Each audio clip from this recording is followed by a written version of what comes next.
I was born in New York, but I grew up outside of New York, and I grew up really in the countryside. And I was a boy who ran around in the woods and fields and streams, and I think that that made me very interested in the city when I returned to the city as a young man. So I've studied the city, and I watch people, I talk to people, I try to learn about the city.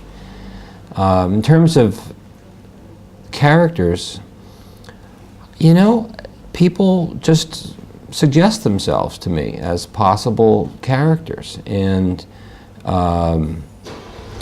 very often I'll notice that somebody has done something, and I'll remember that. I'll remember the way they look.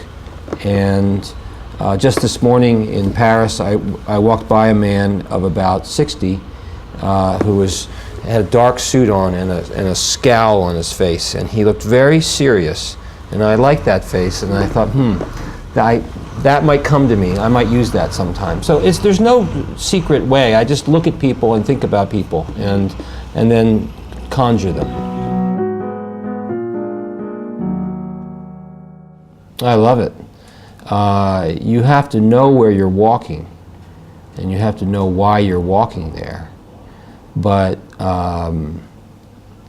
there are places that really only come alive at night, and the character of the city changes. It's been said that the nighttime is the most democratic part of the clock in New York, and probably in other places too, because at night is the time when people meet and mix who would not otherwise find each other. And you see this in New York, you see this in the bars and the hotels and the restaurants. People are moving around, finding each other, making connections. And it's also the time of the clock when people are the most uninhibited. And the most dramatic things tend to happen at night. People get into fights, they fall in love, they have arguments, all sorts of things happen at night. So if you're walking in the city at night, you're kind of looking for things like that, action.